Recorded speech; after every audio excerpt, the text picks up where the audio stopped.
வலு சர்ப்பம் அதன் பின்பே தள்ளப்படுகிறது கீழே. வலு சர்ப்பத்தின் வல்லமை தீர்ந்து போகிறது. வலு சர்ப்பத்தோடு போராடுகிறவர்கள்தான் எடுத்துக்கொள்ளப்படுபவர்களும் இரத்த சாட்சிகளும். அவர்கள் மிகுந்த போராட்டத்தை, உபத்திரவத்தை அவர்கள் போராடி ஜெயிக்க வேண்டும். அத்தனை உபத்திரவங்களையும் தாங்கிக் கொண்டு பரிசுத்தமாய் வாழ வேண்டும். பொல்லாத சாத்தானை எதிர்த்து யுத்த ஜெபம் செய்து யுத்தம் செய்ய வேண்டும்.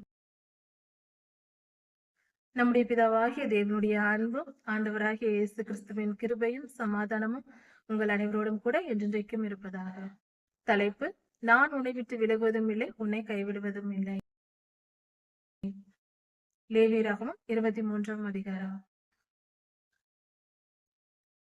கர்த்தரின் பண்டிகைகளாக 7 பண்டிகைகளை இந்த வேத பகுதியில் கர்த்தர் அனுசரிக்க வேண்டும் என்று சொல்லி இருக்கிறார்.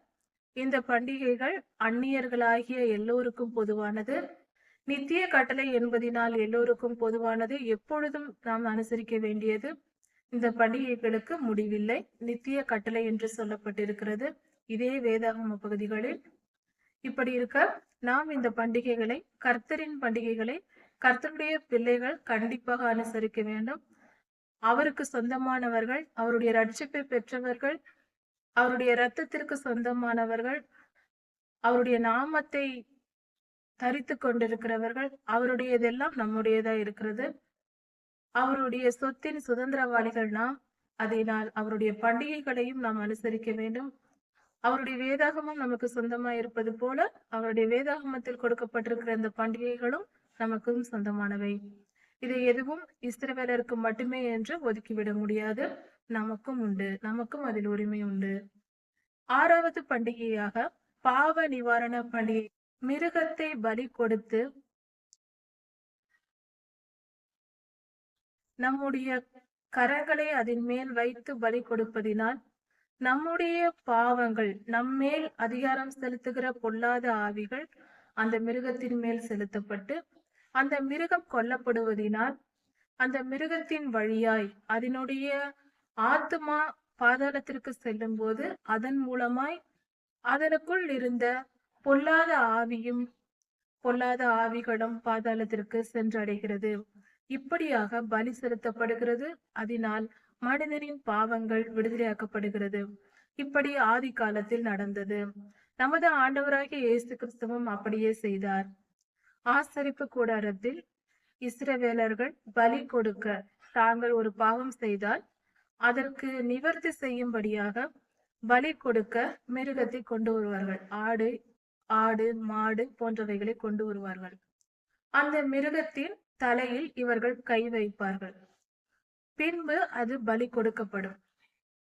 இப்படியாக ஆசாரியர்கள் செய்வார்கள்.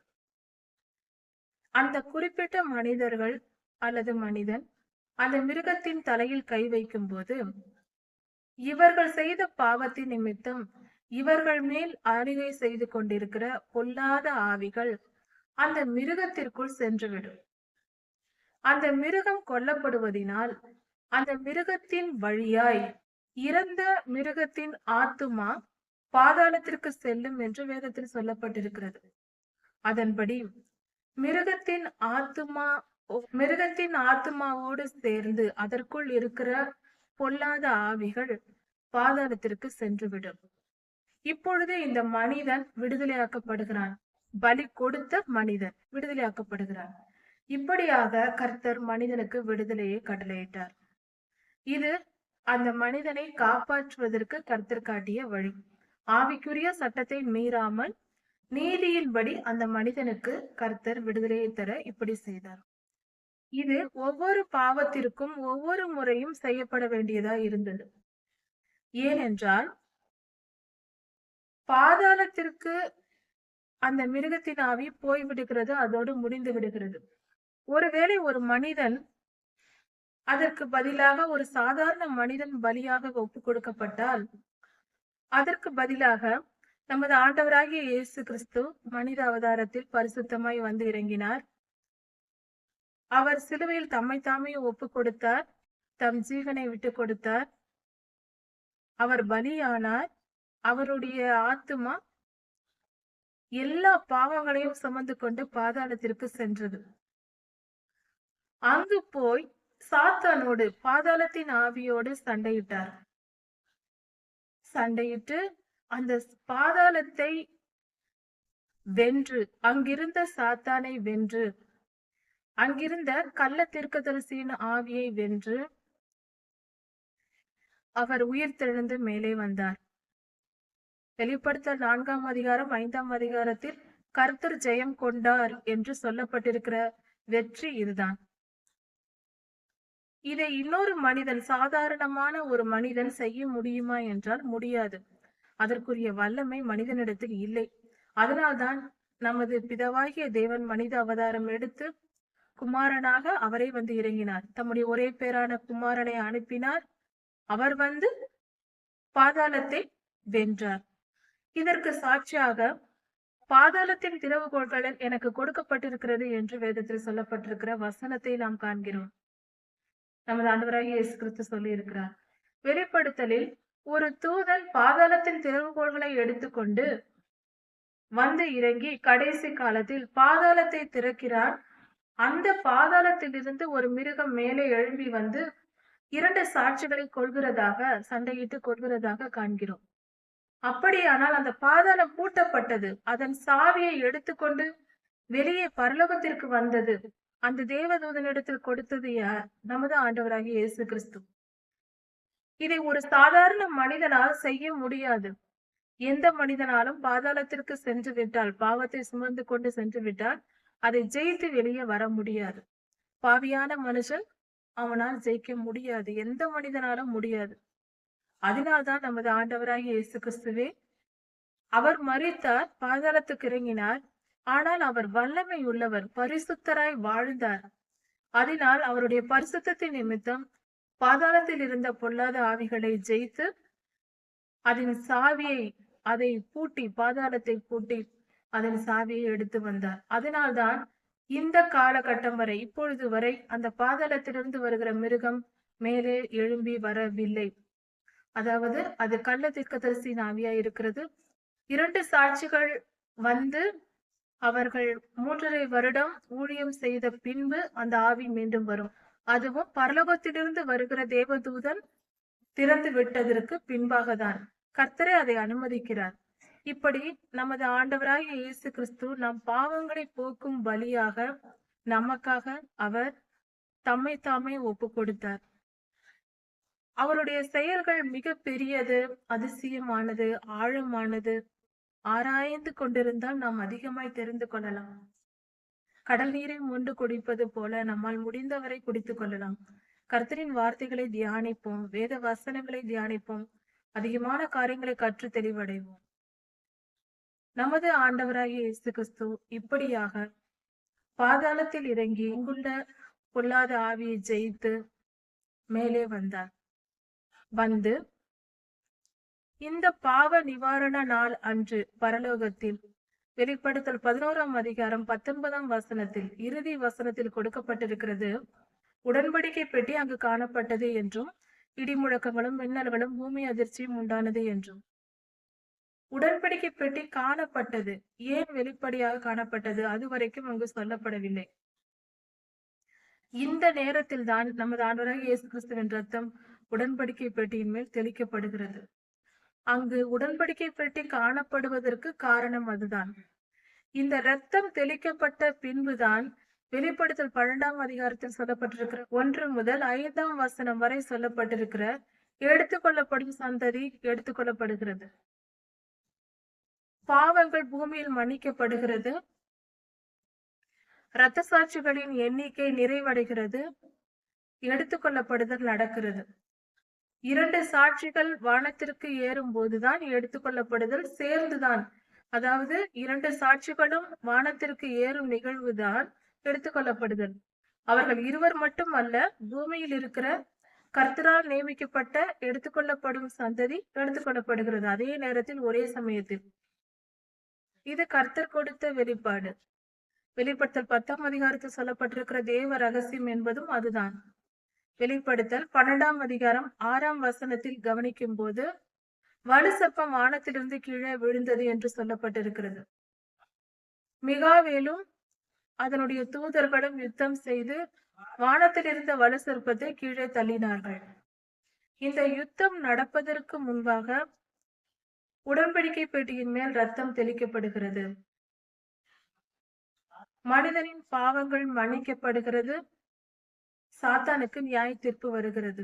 அவன் வானத்திலிருந்து கீழே விழுகிறான். வலு சர்ப்பத்தோடு போராடுகிறவர்கள் தான் எடுத்துக்கொள்ளப்படுபவர்களும் இரத்த சாட்சிகளும். அவர்கள் மிகுந்த போராட்டத்தை, உபத்திரவத்தை அவர்கள் போராடி ஜெயிக்க வேண்டும். அத்தனை உபத்திரவங்களையும் தாங்கிக் கொண்டு பரிசுத்தமாய் வாழ வேண்டும். பொல்லாத சாத்தானை எதிர்த்து யுத்த ஜெபம் செய்து யுத்தம் செய்ய வேண்டும். பிள்ளைகள் யுத்த ஜெபத்தை கற்க வேண்டும். அப்படி என்றால் மன உறுதியோடு இருப்பது. யுத்தம் செய்து சாத்தானை எதிர்த்து யுத்தம் செய்ய வேண்டும்.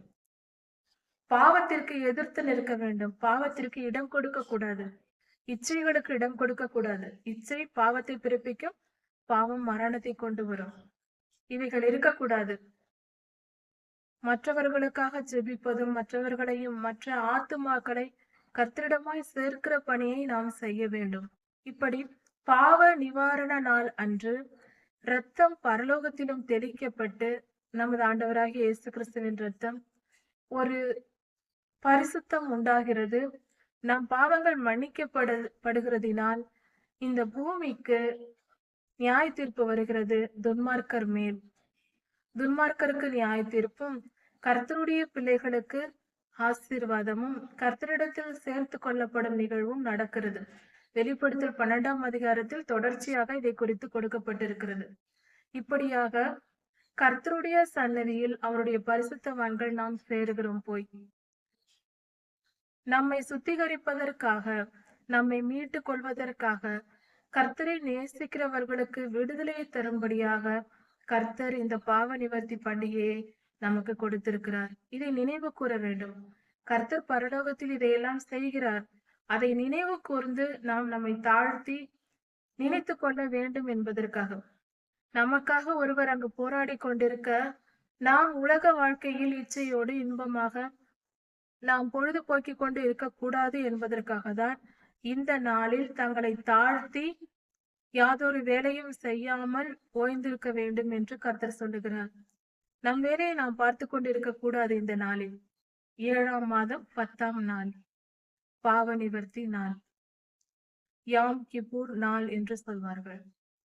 கர்த்தருடைய பண்டிகைகளான இந்த பண்டிகைகளை நாம் அனுசரிக்க வேண்டும். கவனிக்கவும், 7வது பண்டிகை தான் கொண்டாட வேண்டிய பண்டிகையாக இருக்கிறது. பெந்தெகோஸ்தே பண்டிகை 4வது பண்டிகையும் கொண்டாடலாம். மற்ற பண்டிகைகள் எல்லாம் துக்கமுகமாய் அனுசரிக்கிற பண்டிகையா இருக்கிறது. ஆனால் துக்கப்பட வேண்டிய தேவையில்லை. நம்முடைய நன்மைக்காக கர்த்தர் பாடுபட்ட காரியங்களாய் இருக்கிறது. அதை நாம் நினைவு கூற வேண்டும். அதற்காக தான் இந்த பண்டிகைகள். அவரை மறக்க கூடாது, கர்த்தரை மறந்துவிடக் கூடாது என்பதற்காக, நினைப்பூட்டுவதற்காக கர்த்தர் இந்த பண்டிகைகள். இதை அனுசரிப்பது என்பது, இந்த 7 பண்டிகைகளையும் அனுசரிப்பது கர்த்தரை நினைவு கூறுகிற காரியமாய் இருக்குமானால் அதை செய்வதில் என்ன தவறு இருக்க முடியும்? கண்டிப்பாக இல்லை. கண்டிப்பாக இதை செய்ய வேண்டும். கர்த்தரை நினைவு கூற வேண்டும். இந்த நாட்களிலெல்லாம் நாம் உபவாசித்து கர்த்தருடைய சன்னதியில் ஜெபித்தால் போதுமானது. இதில் கொடுக்கப்பட்டிருக்கிறபடி, அந்த காலத்தில் சொன்னபடி பலி செலுத்தி கொண்டு மற்ற நியமங்களை கடைபிடிக்க சொல்லவில்லை. ஆனால் இந்த பண்டிகையை அனுசரிப்பது என்பது நாம் நினைவு கூறுவதற்காக அதை செய்வோம். இந்த பண்டிகை நாட்களில் கர்த்தருடைய பாவ நிவர்த்தி நாள் அன்று நாம் கர்த்தருடைய சன்னதியில் சபையாக கூடி கர்த்தரை ஆராதித்து நம் பாவங்களை அறிக்கையிட்டு நம் பாவ மன்னிப்பு கேட்டு மனம் திரும்பி கர்த்தருக்கு காணிக்கை செலுத்தி கர்த்தருக்கு துதி பலி செலுத்தி அவரை ஆராதிப்பதில் என்ன தவறு இருக்க முடியும்? கண்டிப்பாக அது நமக்கு நன்மையாக அமையும். இந்த பண்டிகைகளை கொடுத்த நோக்கத்தை புரிந்து கொண்டு நாம் செயல்பட்டால் எல்லாம் நன்மையாக முடியும். கர்த்தர் நம்மேல் பிரியமாய் இருப்பார். இந்த காரியங்களை செய்வதனால் கர்த்தர் நம்மை விலக்கிவிட மாட்டார். இது பரிசுத்தமான காரியங்கள். கர்த்தருடைய வேதத்தின்படி, வசனத்தின்படி செய்யப்படக்கூடிய எந்த காரியத்தையும் கர்த்தர் ஏற்றுக்கொள்வார். கர்த்தருடைய கிருபையை பெற்றுக்கொள்வோம். கர்த்தருடைய பாவ நிவர்த்தி நாளை நினைவு கூறுவோம். கர்த்தர் உங்களை ஆசீர்வதிப்பாராக. மாரநாதா.